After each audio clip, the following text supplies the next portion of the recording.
Hi, don't let others decide who you are. Today is 6th of November 2020. Let us have a quick discussion of all these important articles. Yesterday questions के answers हैं What Young India Want.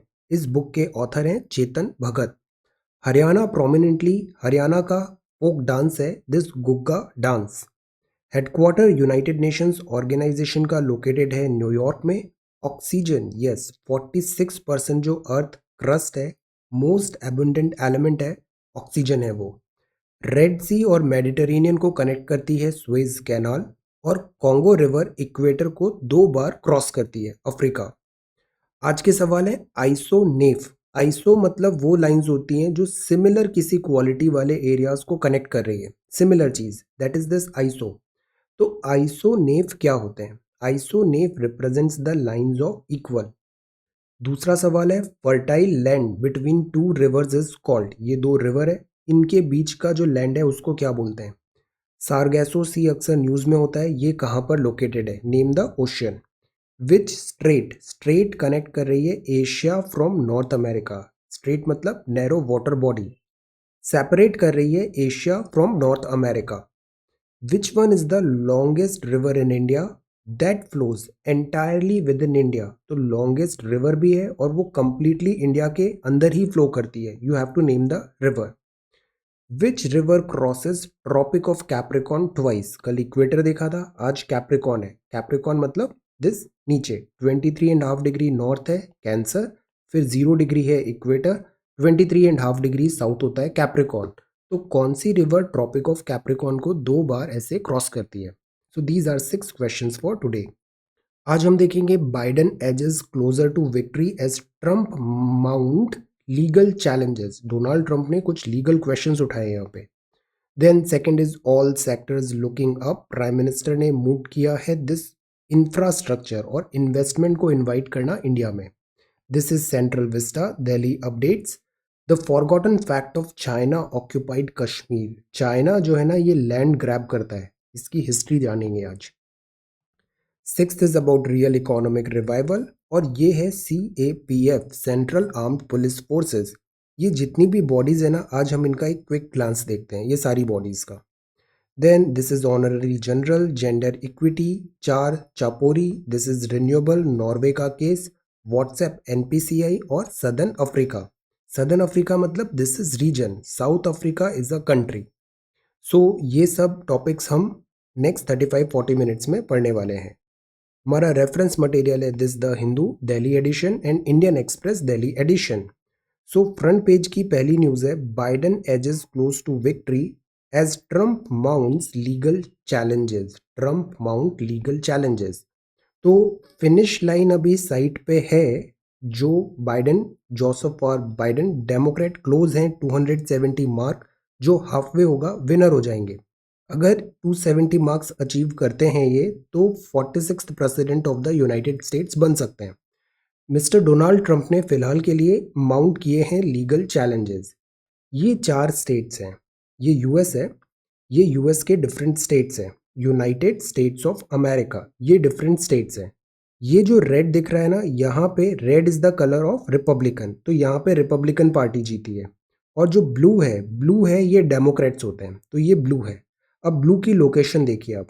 Blue यहाँ पर है towards this Pacific coastal area में. Blue यहाँ पर है towards this Atlantic coastal area में.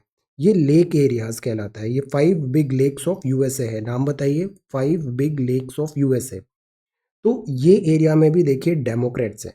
तो डेमोक्रेट्स यहाँ पर हैं, डेमोक्रेट्स यहाँ पर हैं और डेमोक्रेट्स यहाँ पर हैं. बाकी जो most of the interior region है that is this Republican.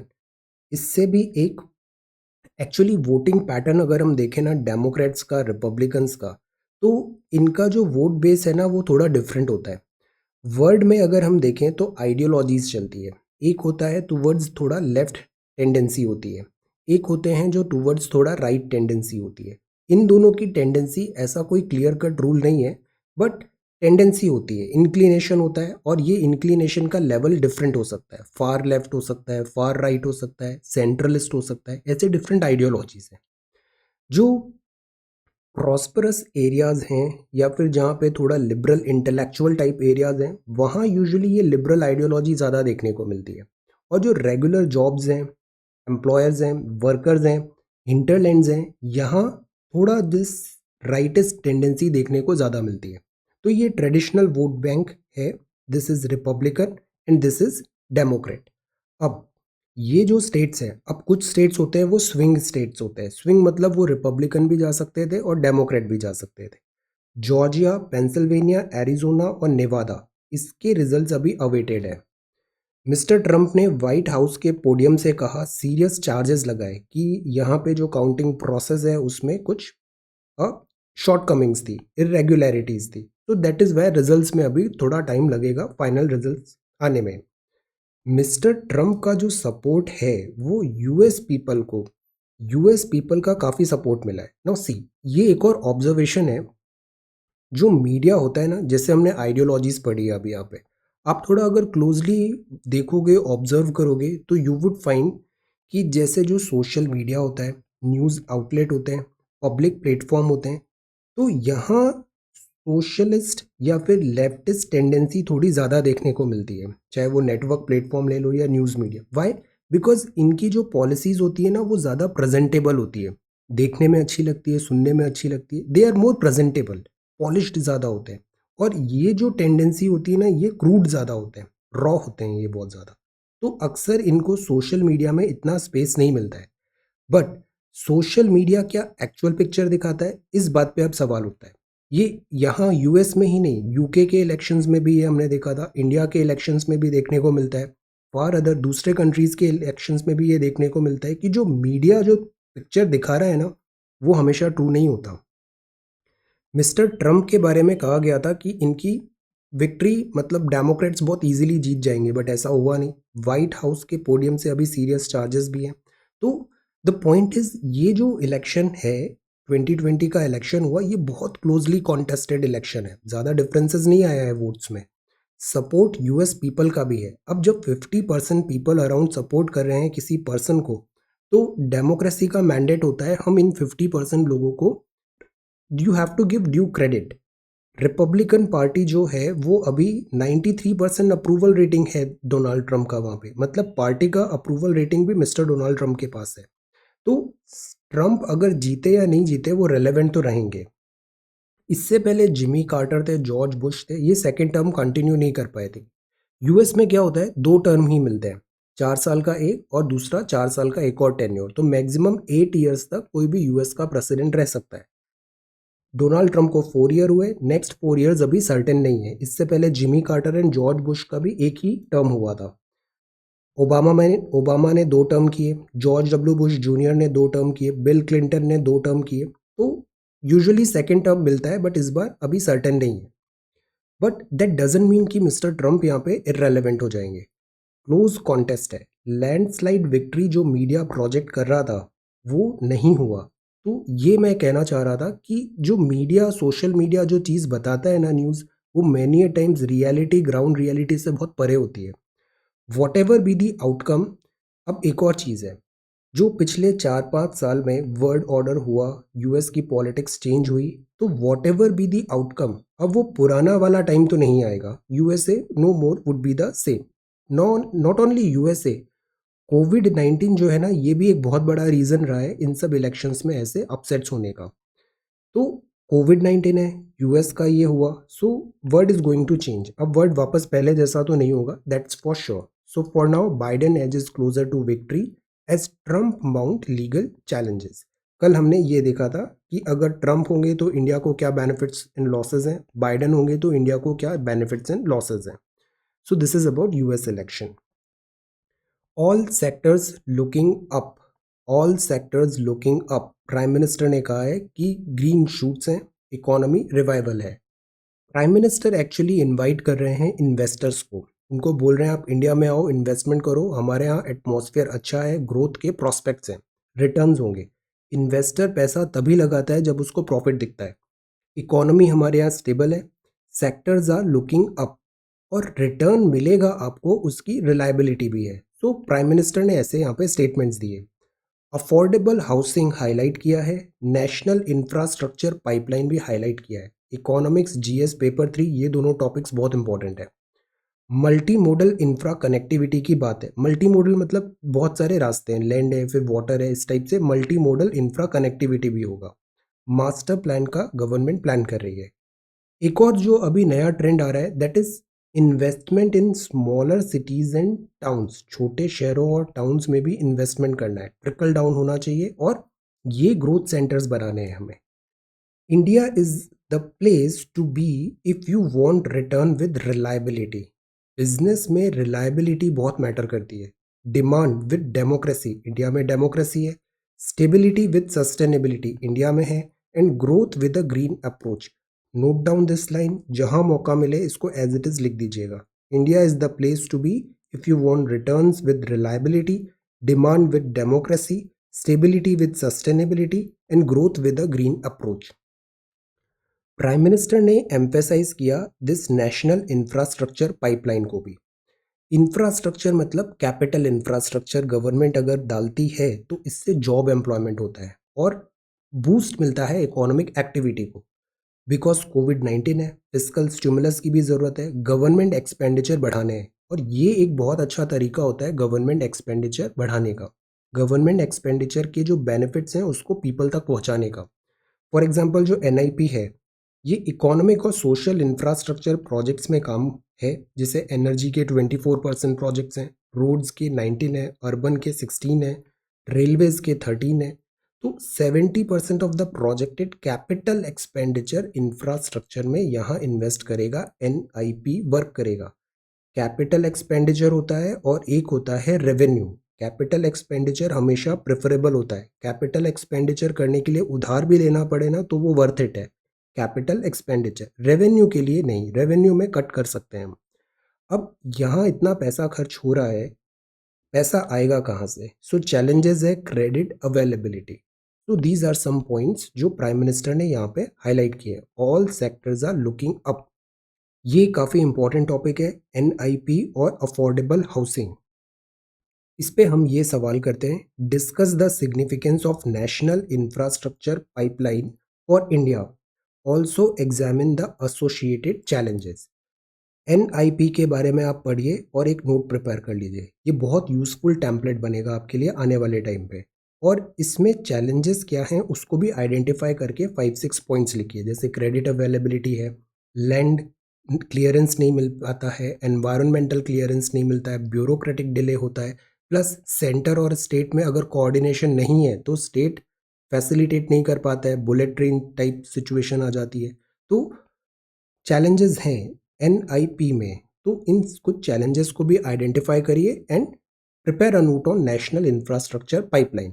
C website में कुछ इश्यूज आ रहे हैं, आई डोंट नो व्हाई, मैंने उसको सब रीसेट कर दिया है फिर भी आंसर सबमिट नहीं हो रहे हैं। मैं एक नया डोमेन अभी परचेज करता हूँ और इसको अपग्रेड करता हूँ वेबसाइट को, तो ये बेटर हो जाना चाहिए। ठीक है, give me some time. So this is the first one. अब ये फर्स्ट है, all sectors looking up says prime minister. Capital का AQI स्लिप हो गया सीवियर कैटेगरी में। This is again not good, severe category. See पहले ये news देख लेते हैं, दिल्ली अपडेट। कैपिटल का AQI स्लिप हुआ सीवियर कैटेगरी में। AQI फिर से रिवाइज करते हैं, 8 पॉल्यूटेंट होते हैं इसमें। ग्राउंड लेवल की ओजोन, ग्राउंड लेवल की क्यों? बिकॉज एक स्ट्रेटोस्फेयर में भी ओजोन होती है जो यूजफुल होती है, यूवी रेडिएशन। पार्टिकुलेट मैटर 10 है, 2.5 है। कार्बन डाइऑक्साइड नहीं, carbon monoxide, sulphur dioxide, nitrogen dioxide, ammonia, lead, ये 8 होते हैं पॉल्यूटेंट जो AQI में हम मेजर करेंगे। AQI मतलब एक लेमन कलर कोडेड देख के बता दे कि कलर कोडेड देख के बता दे कि हवा का, एयर का क्या क्वालिटी है। तो ये एक इंडेक्स है एयर क्वालिटी बताने के लिए। 2014 से स्टार्ट हुआ था, one colour one description, 22 plus states में है, 44 प्लस स्मॉल दिस सिटीज में ये इंस्टॉल्ड है। ये कलर कोड है, green, this this this this, different colours हैं और ये AQI इंडेक्स है। 50, 100, 200, 300, इसके अकॉर्डिंग आप बता सकते हो कि एयर क्वालिटी क्या है और उसका पॉसिबल हेल्थ इम्पैक्ट क्या होगा। तो इससे फ़ायदा क्या हुआ, आपको बस एक कलर देखना है और आप पता चल जाएगा कि एयर क्वालिटी क्या है, तो it is a good thing. अब AQI का जो अभी सीवियर हो रहा है दिल्ली का, उसमें 42% जो पॉल्यूशन है ना वो फार्म फायर है। एनजीटी ने अभी बोला है हम डिटरमाइन करेंगे penalty on thermal plants as well. Thermal plants क्या करते हैं, कोल प्लांट्स होते हैं, कोल बर्न होता है और ये धुआं निकलता है, ये धुआं बहुत पॉल्यूटिंग होता है। क्रैकर्स हमने कुछ दिन पहले पढ़े थे, ग्रीन क्रैकर्स, ये इंपॉर्टेंट टॉपिक है। इसके सारे नाम जो 3-4 नाम है ग्रीन क्रैकर के वो याद होने चाहिए and learn about this green cracker. Notes में एक बार have a look. So this is ban on cracker किया है। एक और इम्पॉर्टेंट टर्म है ग्रेडेड रेस्पॉन्स एक्शन प्लान, इसका भी हमने बहुत अच्छे नोट्स प्रिपेयर किए हैं, पीडीएफ देखिए। GRAP की जो गाइडलाइंस है ना, इसको आप अपनी गाइडलाइंस बना के किसी भी केस स्टडी को सॉल्व कर सकते हो। GRAP, तो ये तो AQI है। एक और प्रॉब्लम क्या हो रही है, कोविड। 6000 से ज़्यादा रिकॉर्ड केसेस अभी दिल्ली में रिकॉर्ड हुए हैं। तो दिल्ली में पॉल्यूशन है, विंटर है, फेस्टिवल का टाइम भी है, तो it is a home run for Covid. तो ये थोड़ी दिल्ली की अपडेट्स हैं। इन डीप वाटर्स, ये जो न्यूज़ है, this is an unfortunate accident. Survivor of boat capsize हुआ रिवर गंगा में। कैप्साइज मतलब बोट ऐसे पलट जाना। So this no trace Darbhanga. China ने बार किया है travellers from India and UK. China, China बड़ा इंटरेस्टिंग कंट्री है, अभी इसके बारे में और आगे पढ़ते हैं अपन लीड आर्टिकल में। चाइना ने बार किया travellers from India and UK. Why? Because China को लगता है कोविड का यहाँ से इम्पैक्ट थ्रेट आ सकता है चाइना के डोमेस्टिक दिस रीजन में, तो दैट इज वाई चाइना ने बार कर दिया है travellers from India and UK. अब ये फ्रंट पेज है, this is about central Vista. ये सेंट्रल विस्टा कहलाता है हमारा, सेंट्रल विस्टा। सेंट्रल विस्टा में जैसे ये एरियल व्यू है, सेंट्रल विस्टा, विस्टा मतलब बहुत ब्यूटीफुल सीन है, दिखने में बहुत अच्छा है, प्लीजिंग है, विस्टा है। एक माइक्रोसॉफ्ट की भी विंडोज़ का वर्जन आया था जिसका नाम था विस्टा, तो ये विस्टा है, सेंट्रल विस्टा। अब सरकार ने जैसे नया पार्लियामेंट बनाने की बात है, यहाँ ये ऐसे कुछ पैचेस भी हैं। सरकार चाहती है कि यहाँ पे एक नया दिस रेनोवेशन हो, नई बिल्डिंग्स बने, ताकि समय के हिसाब से जो रिक्वायरमेंट चेंजेस हुई हैं उसके अकॉर्डिंग हम इस एंटायर विस्टा को रिवैम्प कर सकें। अब इस पे सवाल उठते हैं कि अगर ये जो एरिया है जो रिक्रिएशनल पर्पजेस के लिए है वो चला जाएगा, एनवायरमेंटल इम्पैक्ट असेसमेंट प्रॉब्लम होगा, पॉल्यूशन होगा, plus we need to look for, because Delhi में सेसमिसिटी भी होती है, तो इज इट नेसेसरी, ये रिवैम्प क्या नेसेसरी है, इस बात पे सवाल उठ रहे हैं। सुप्रीम कोर्ट ने रिजर्व किया judgment in Central Vista case. Petitioner ने बोला कि ये जो लैंड यूज चेंज हो रहा है, मतलब रिक्रिएशनल पर्पस के लिए लैंड ये अलोकेटेड थी, अब आप इसको यूज कर रहे हो बिल्डिंग में, is it good? Existing building under pressure है, सेंटर बोल रही है कि हमारे पास और कोई रास्ता है नहीं, हमको यहीं पे डेवलपमेंट करना पड़ेगा। तो ये लैंड यूज पैटर्न अभी बात चल रहा है, इस पे अभी बहुत जल्दी एक क्लैरिटी आने वाली है।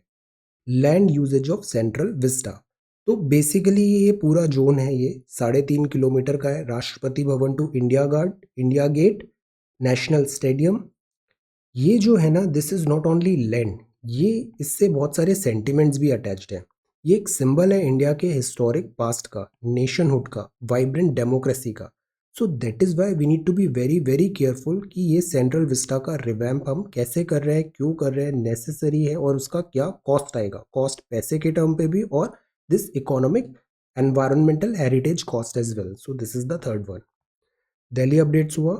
The forgotten fact of China occupied Kashmir. अब हम पढ़ते हैं चाइना के बारे में।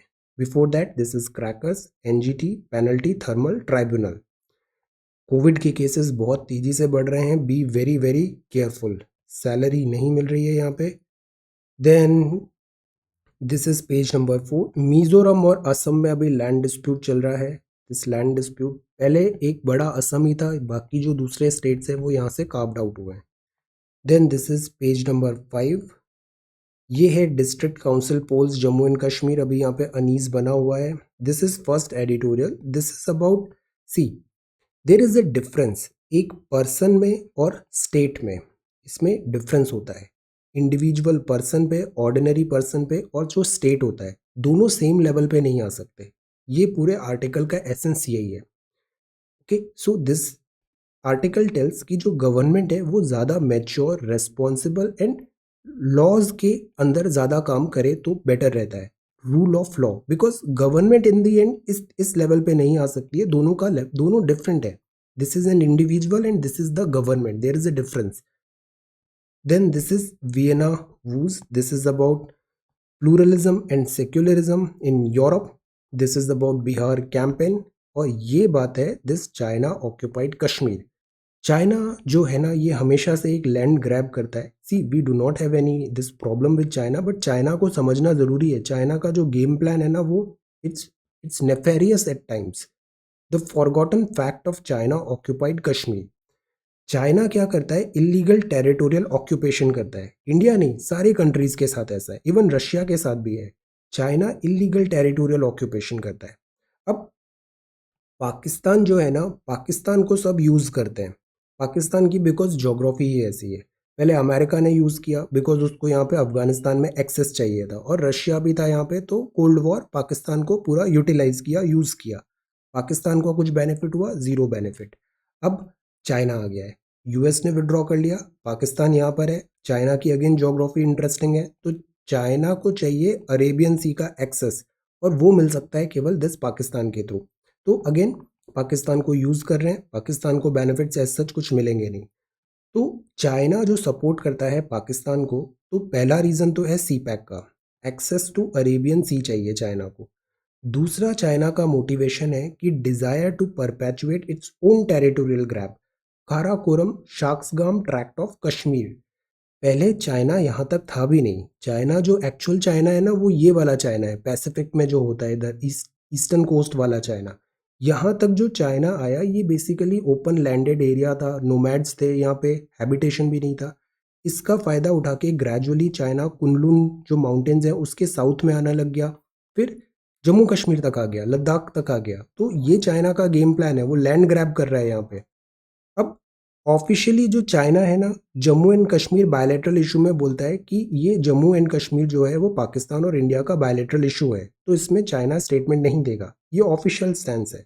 बट जब पाकिस्तान गिलगित बाल्टिस्तान को अपना फिफ्थ प्रोविंस डिक्लेयर करता है तो चाइना ब्लाइंड आई कर लेता है.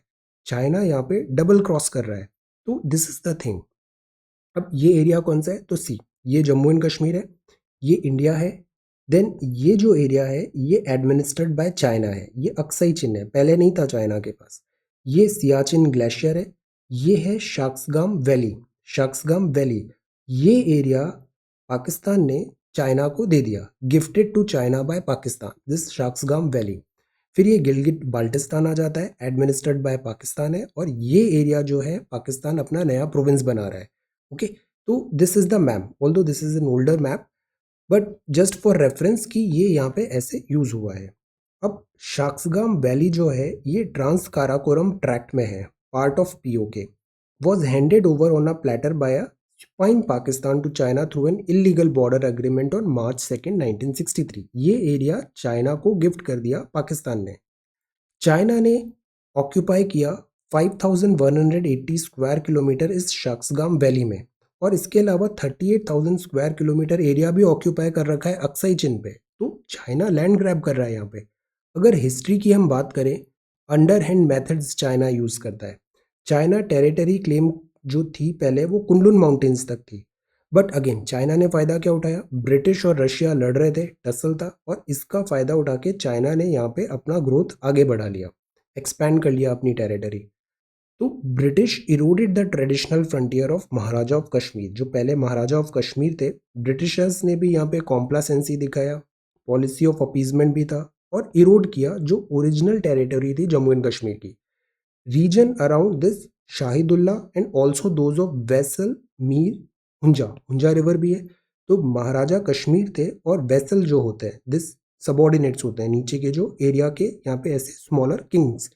तो जो मीर ऑफ हुंजा थे उसको चाइना ने यहाँ पे रिफ्यूज दिया. चाइना ने एक्सप्लॉयटेशन किया, और फिर ये जो पूरा एरिया है वो ग्रैब कर लिया. और चाइना जो पहले कुनलुन तक नहीं था वो अब नीचे साउथ की तरफ आने लग गया. और ये ज़्यादा पुरानी बात नहीं है, 100 ईयर्स ओल्ड बात है. 36 आते आते जो मिर ऑफ हुंजा था was asked by the British to abandon his rights in the Taghdumbash Pamir as well as Raskam valley. But जो शाक्सगाम वैली थी साउथ वेस्ट ऑफ रस्काम में, और जो अघिल रेंज थी वो मिर ऑफ हुंजा के पास ही थी. तो अगर मिर ऑफ हुंजा जो बाद में 1947 इंडिया में आएगा तो ये पूरा एरिया इंडिया का होना चाहिए, बट अब चाइना इसको क्लेम कर रहा है। तो ये जो एरिया था ये ट्रेडिशनल फ्रंटियर रहा ब्रिटिश इंडिया का अंटिल इंडिपेंडेंस। अब ब्रिटिश गए तो ये पूरा एरिया इनहेरिटेड बाय इंडिया हुआ, तो ये इंडिया का एरिया होना चाहिए, बट चाइना जो है यहाँ पे लैंड ग्रैब कर रहा है। चाइना का पॉलिसी हमने देख लिया है, एलएससी के टाइम पे भी हमने देखा, वो पहले आगे आ जाता है, फिर 1 किलोमीटर पीछे हटता है, वो बोलता है कि ये हमारी नया एरिया है ये। तो दिस इज द टैक्टिक। ऐसे ग्रेजुअली करते करते चाइना काफ़ी आगे आ गया। तो एक कमेंट्री दिया है यहाँ पे इन्होंने, the forgotten fact of China occupied Kashmir. Sujan R Chinoy साहब ने लिखा है, ये एम्बेसडर रहे हैं और चाइना एक्सपर्ट है। काफ़ी अच्छे इंटरेस्टिंग इनको यहाँ पे इन्होंने चीज़ें बताई है। Forgotten fact of China occupied Kashmir. We have to be very, very careful with this China. China. Very, very careful. Then this is number 6. Do recent indicators hint a real economic revival? Economics में अभी क्या चल रहा है nobody knows, because COVID-19 nobody knows अभी क्या trend होगा। Second wave अगर इंटेंस हो गया तो ये अभी तक जो भी डिबेट हमने किया है ना, डिस्कशन थ्योरी सब जीरो हो जाएगी। जैसे इकोनॉमिक सर्वे का डेटा जीरो हो गया ना, ऐसे ये भी नलीफाई हो जाएगा। तो नोबडी नोज इकोनॉमिक रिवाइवल में क्या होगा। ये चीज़ें तब हिट होगा अगर कोविड-19 का थ्रेट ओवर हो, बट अब विंटर्स आ रही है, सेकेंड वेव पीक फिर से आ रहा है, तो नोबडी नोज। अभी कुछ कहना बहुत जल्दबाजी है। Recent indicator hinted economic revival, nobody knows. This is CAPF। एक बार CAPF जल्दी से सारा पढ़ लेते हैं, मैं ये PDF भी शेयर करूंगा, इसको आप एक बार रीड कर लेना, ये सारी चीज़ें एकदम याद हो जाएंगी। हम कुछ भी पढ़ते हैं ना, अगर उसको विद इन 24-48 आवर्स फिर से गो थ्रू होते हैं तो रिटेंशन बहुत अच्छा होता है। This is the primary reason हम वीडियो देख रहे हैं, देन फिर हम PDF से उसको रिवाइज भी करेंगे।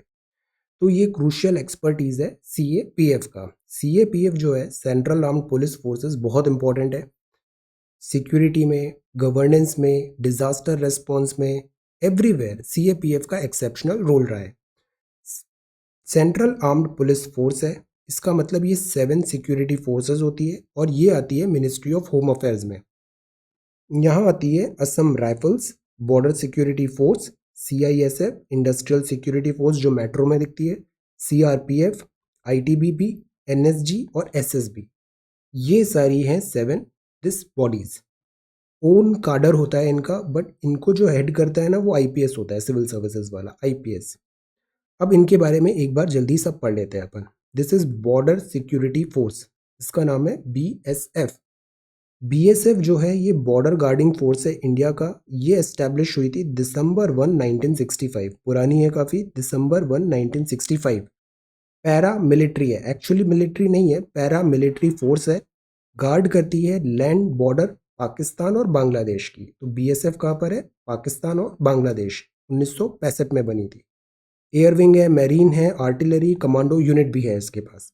World's largest border guarding force है ये, बिकॉज बांग्लादेश के साथ बॉर्डर भी ह्यूज है। नंबर बताइए कितना है बांग्लादेश बॉर्डर और पाकिस्तान बॉर्डर भी। तो ये जो है इसको फर्स्ट लाइन ऑफ डिफेंस भी बोलते हैं इन इंडियन टेरिटोरी। तो दिस इज BSF। सेकेंड है CISF, ये 1969 में आई थी। मोडेस्ट बिगनिंग हुआ, 3 बैटालियन हुआ। इनिशियली ये इंडस्ट्रीज को सिक्योर करती थी, like public sector undertaking. Globalisation, liberalisation हुआ, कंपनीज आई तो हमें उनको सिक्योरिटी प्रोवाइड करना पड़ा। बट अब ये PSU सेंट्रिक नहीं है, ये दूसरे काम भी करती है। मल्टी स्किल्ड सिक्योरिटी फोर्सेज है, ये काफ़ी डिफरेंट इंस्टॉलेशंस पे इनको लगाया जाता है। तो पहले इनका मैंडेट नैरो था, अब काफ़ी ब्रॉड हो गया है। ये सिक्योरिटी कवर करती है न्यूक्लियर इंस्टॉलेशन को, space, airport, sea port, power plant, sensitive government building, even heritage monuments को भी। So this is CISF।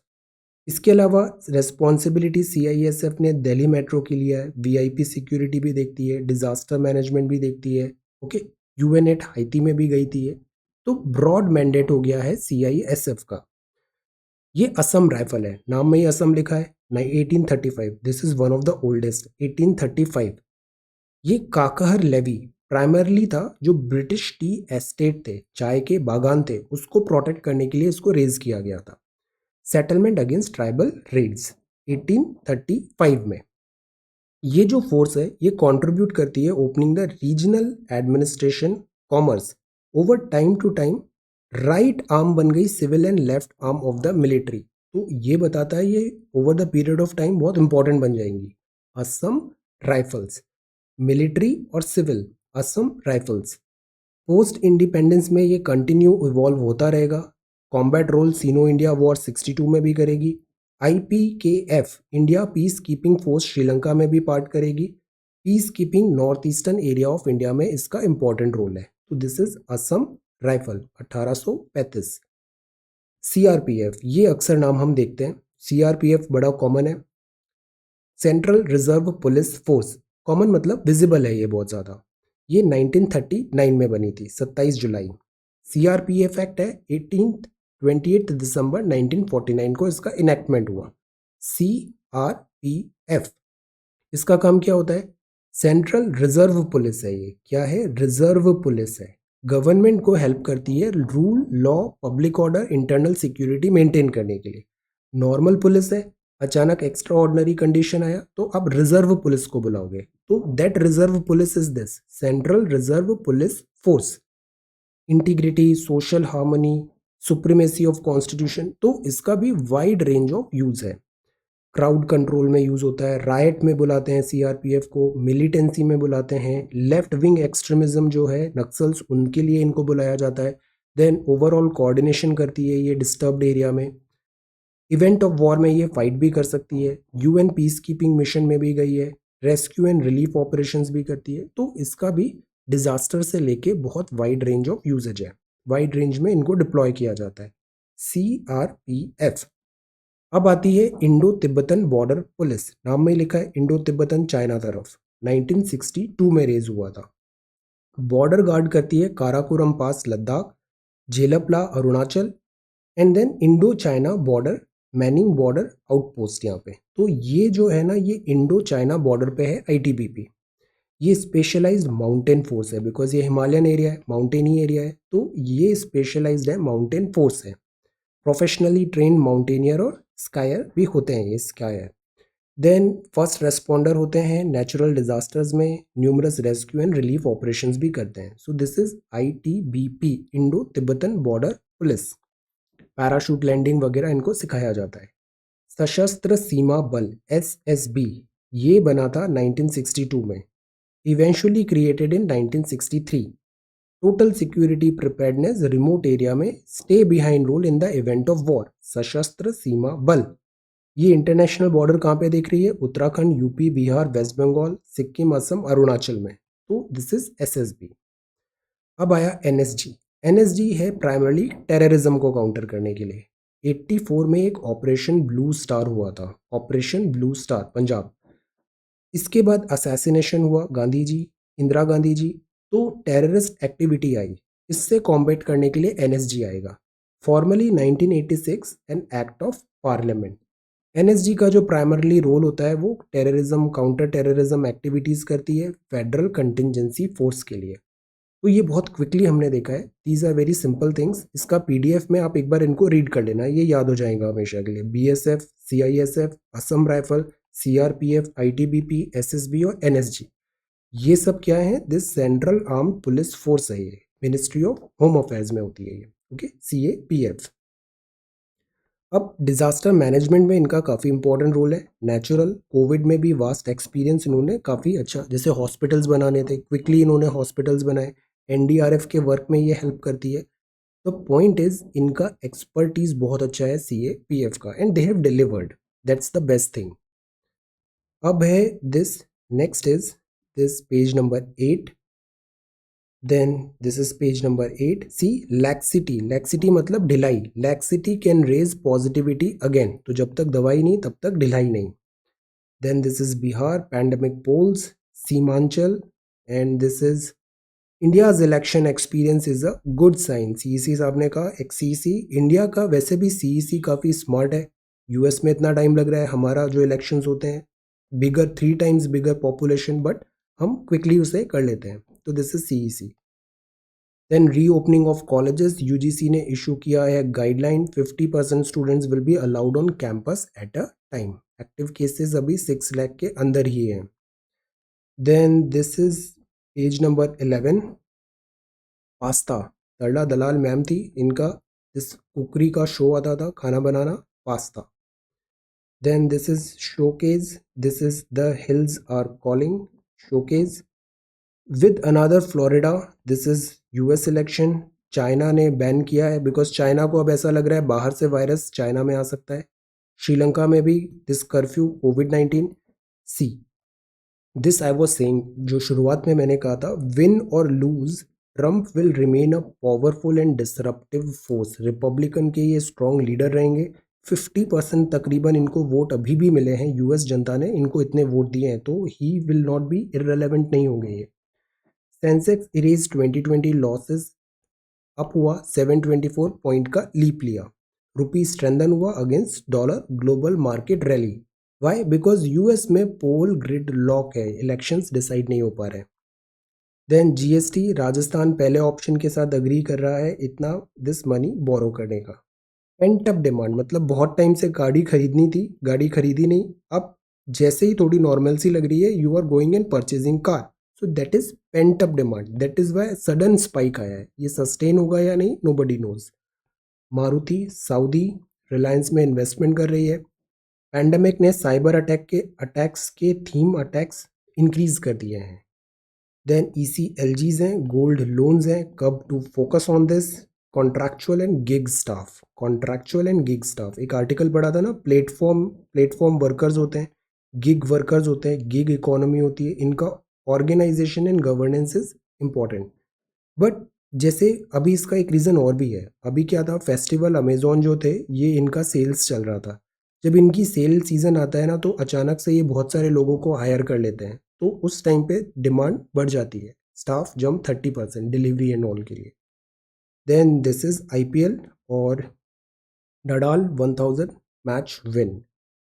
Indian Express देखें तो सेम न्यूज़ है यहाँ पे भी. Biden inches closer, Trump goes to court crying foul, seeking recount. This is Bihar election. Rajnath ji ने कहा है चाइना टॉक्स इवनिंग में for peace needs ability to deter war. India determined है ahead of LSE talks today. अभी LSE talks होगा. This round commander talks will again have a revisit. Prime minister hard sell कर रहे हैं. Hard shell का मतलब India की strength बता रहे हैं कि ये इतना अच्छा अपॉर्चुनिटी क्यों है, एवेन्यू क्यों है जहाँ पे आपको इन्वेस्टमेंट करना चाहिए. Hard sells India's advantage, invites global investors. Then city chokes, blanket ban. Blanket ban मतलब एक साथ ही, कोई एक्सेप्शन नहीं है, सभी को बैन कर दिया कि फायर क्रैकर चलाएंगे ही नहीं. ब्लैंकेट बैन हो गया fire cracker from November 7 to 30. Palaniswami Tamil Nadu chief minister ने अभी एक अपील किया था कि कुछ सिटीज़ में इनको अलाउ किया जाए, बिकॉज तमिलनाडु में बहुत सारा जो पॉपुलेशन है ना, वो फायर क्रैकर इंडस्ट्रीज में एम्प्लॉयड है. डिमांड कम होगा तो इधर एम्प्लॉयमेंट का बहुत बड़ा इनको हिट होगा. तो that is Y Tamil Nadu chief minister ने एक अपील किया था. ट्विटर में मैंने उनका अभी ट्वीट देखा था. So this is firecracker. Then infection haywire, Delhi risk becoming India's corona capital. तेजी से बढ़ रहे हैं केसेस. चाइना ने टेम्पररी बार किया entry from India. See lieutenant general Menon lead करेंगे 8th round of core commander talks today. अभी भी हम बात कर रहे हैं डिप्लोमेटिकली एक सॉल्यूशन निकले, टॉक्स के थ्रू सॉल्यूशन निकले LSE इम्पास का. ये जो हमारे आर्मी चीफ हैं, आर्मी चीफ जनरल नरावने साहब, कॉन्फर किया गया honorary rank general of Nepali army. ये ट्रेडिशन है, हम नेपाली जो ऑफिसर हैं उनको भी ऑनररी जनरल रैंक देते हैं, और यहाँ पे भी मिलता है बिकॉज टाइज बहुत क्लोज हैं. That is the reason. हमें इंडिया और नेपाल अगर फ्रेंड्स रहे ना, तो ये दोनों कंट्री का बेनिफिट है इसमें. क्लोज टाइज हैं यहाँ पे हम दोनों. This not only cultural but family ties भी हैं. तो that is why we have to be stay close. Then this is Express Network editorial. Fixing what's broken. This is electoral reforms. US में भी अब बोल रहे हैं electoral reforms are necessary. Then this is politics. Washington, the long day affair, Mr. Trump, and this is COVID and the root cause fallacy, and this is gender equity. C. Work from home है तो क्या होता है, domestic violence के भी cases बढ़ रहे हैं. Without listening domestic burden and increase in paid work. जो वुमेन लेबर फोर्स है वहाँ पे हम जेंडर इक्वालिटी कैसे रीस्टोर करें, gender equity, that's a issue. कुछ दिन पहले एक क्वेश्चन किया था आपने, उसका आई होप आंसर प्रिपेयर किए होंगे. गिव मी सम टाइम, मैं कुछ सोच रहा हूँ वेबसाइट में सम अपग्रेड करते हैं so that answers, I want to see your answers कि कैसे लिख रहे हैं, क्या कर रहे हैं, and I will provide feedback as well. Give me some time, इसमें वर्क करते हैं कुछ। तो this is gender equity, press reset. Myth of silent women voter, should you book profits now? Book profits मतलब अभी तक डिप चल रहा था, अभी अचानक से राइज हुआ, ऐसा लग रहा है कि अब नॉर्मल सी आ गई, अब प्रॉफिट पे आया है ना, तो अभी तुरंत सेल कर दो, बुक प्रॉफिट कर दो, क्योंकि आगे पता नहीं फिर से डिप हो जाए या नहीं हो जाए। This is female hunter burial lesson in gender role. ये मियाज हैं असम के, the first over showcasing their culture. ये मियाँ आर्टिस्ट होते हैं, ये परफॉर्म कर रहे हैं लाठी बारी। लाठी बारी एक मार्शल आर्ट फॉर्म है, असम का एलिमेंट है ये। लाठी बारी मार्शल आर्ट फॉर्म। जो मियाँ म्यूजियम है यहाँ पे कल्चरल एंड हेरिटेज बताता है, पीपल लिविंग इन दिस चार चपोरी। व्हाट इज चार चपोरी? तो सी, जो चार चपोरी है दैट इज शिफ्टिंग आइलैंड्स होते हैं। ब्रह्मपुत्रा है, इसमें सिल्ट बहुत आता है, सिल्ट बहुत आता है, तो सिल्ट मतलब दिस रेत टाइप जो सिल्ट होता है, सिल्ट बहुत आता है, सेडिमेंट्स बहुत होते हैं, तो इससे के कारण यहाँ पे बीच बीच में आइलैंड्स भी बनते हैं। यहाँ पे मजुली एक आइलैंड है यहाँ पे। ऐसे ही यहाँ पे क्या होता है, शिफ्टिंग आइलैंड्स बनते हैं। चार एक फ्लोटिंग आइलैंड है। Chapori low lying flood prone river bank है, और यहाँ ये रहते हैं चार चपोरी में दिस मियाँ ट्राइब्स, और ये लाठीबारी करते हैं जो एक मार्शल आर्ट फॉर्म है। Okay, then this is the world news. This is protest over ballot tallies, Austria, Africa, exit poll underestimate Trump again. See exit poll media, जो ग्राउंड रियलिटी है ना, इससे इनका कनेक्ट बहुत कम होता दिख रहा है अभी। नॉर्वे का बड़ा इंटरेस्टिंग केस है। नॉर्वे की सुप्रीम कोर्ट ने बोला hear challenges to oil drilling in Arctic. Usually जो नॉर्वे है ये बहुत ज़्यादा रिन्यूएबल्स और इन सब चीज़ों पे फोकस करता है, बट अगर हम देखें नॉर्वे की इकोनॉमी को, तो नॉर्वे का जो कॉन्स्टिट्यूशन है वो ये बोलता है रिन्यूएबल्स में फोकस करना है, everything is good fine, but Norway की जो इकोनॉमी है वो बनी ही ऑयल एंड गैस इंडस्ट्री में है। जैसे आप एक नोबेल प्राइज मिलता है ना, तो अल्फ्रेड नोबेल की आप हिस्ट्री पता लगाना। अल्फ्रेड नोबेल ने क्या काम किया था, क्या काम करके उन्होंने इतने पैसे कमाए, फिर वन डे उनको रियलाइजेशन हुआ और फिर उन्होंने नोबेल प्राइज बनाना स्टार्ट कर दिया। तो नॉर्वे की भी जो हिस्ट्री देखें, प्रेजेंट हिस्ट्री भी देखें, तो जो इकोनॉमी है ना वो ऑयल और गैस इंडस्ट्री पे डिपेंडेंट है। ऑयल एंड गैस इंडस्ट्री मतलब दिस ऑयल रिग है near Norway, oil and gas, और ये पॉलिटिंग है, फॉसिल फ्यूल्स है। तो नॉर्वे की Supreme Court hear challenges to oil drill. और कहाँ पे बात चल रही है? आर्कटिक। आर्कटिक मतलब ये ऊपर वाला सर्कल, दिस आर्कटिक, अर्थ में ऊपर यहाँ पे। आर्कटिक बहुत सेंसिटिव जोन है, डेलिकेट जोन है, ऐसे ड्रिल्स होगा तो वहाँ पे डैमेजेस भी बहुत ज़्यादा होंगे, और इस एरिया में रिकवरी होने में बहुत टाइम लगता है। अगर डैमेज हुआ है तो नॉर्मलसी में बहुत टाइम लगता है। So Norway's case of the century, oil in Arctic, ambitious emission reduction goal है, और दूसरी तरफ आप आर्कटिक में ऑयल ड्रिल कर रहे हो। तो दिस इज द थिंग। ये दूसरा क्वेश्चन है आज का। Discuss the renewable energy generation capacity of India. NCERTs हमने पढ़ा है, ज्योग्राफी बुक्स बहुत अच्छी है, 9th 10th 11th। जैसे ही 12th का माइक्रो एक दो दिन में कंप्लीट हो जाएगा, मैक्रो स्टार्ट करेंगे, फिर हम ज्योग्राफी स्टार्ट कर देंगे, 12th वाली geography. Discuss the renewable energy generation capacity of India. Bharat की अक्षय, क्षय मतलब जो खत्म नहीं होती, अक्षय मतलब जो कभी खत्म नहीं होती, अक्षय ऊर्जा उत्पादन क्षमता पर चर्चा करें। सो this is the second question. इसमें आप बहुत सारी चीज़ें लिख सकते हो। इंडिया में हाइडल का क्या पोटेंशियल है, रिन्यूएबल्स में आप देखो, रिन्यूएबल एनर्जीज में हम सोलर पे इतना एम्फेसाइज कर रहे हैं, विंड पे एम्फेसाइज कर रहे हैं, गोबर गैस है हमारे यहाँ, बायोगैस है।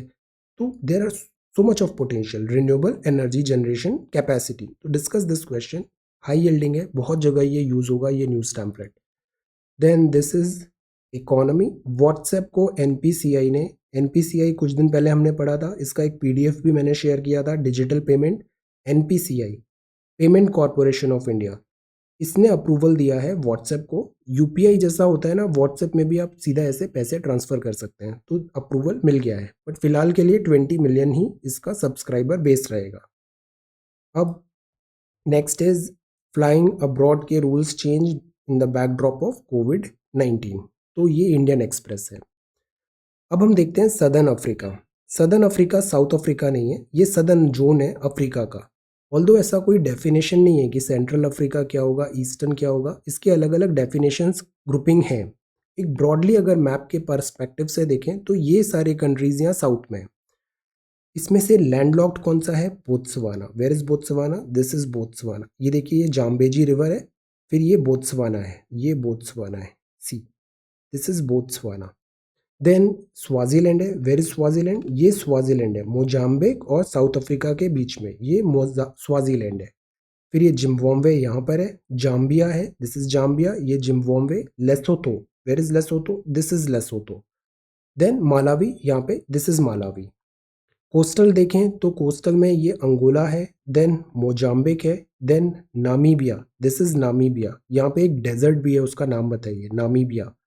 एंड साउथ अफ्रीका, ये साउथ अफ्रीका है। साउथ अफ्रीका में ये केप टाउन है। साउथ अफ्रीका की कैपिटल्स हैं, जैसे आंध्रा में भी डिमांड कर रहे थे ना 3 कैपिटल बनानी है, साउथ अफ्रीका का ही वो रेफरेंस दे रहे थे।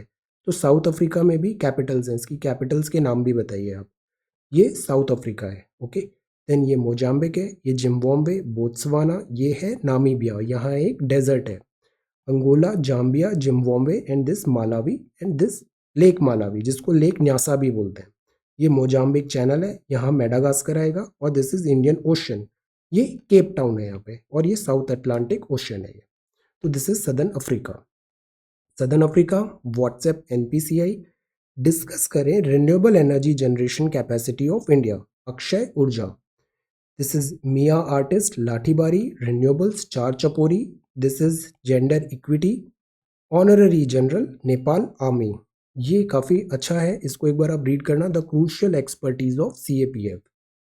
Then wait and watch, economic indicators. This is China, land grabber. This is Delhi update, central Vista case, all sectors are looking up, and Biden edges closer to victory, and Trump ने challenge present किया है। So this is 6th of November 2020. Thank you so much for watching this video. Take care, study well and be safe.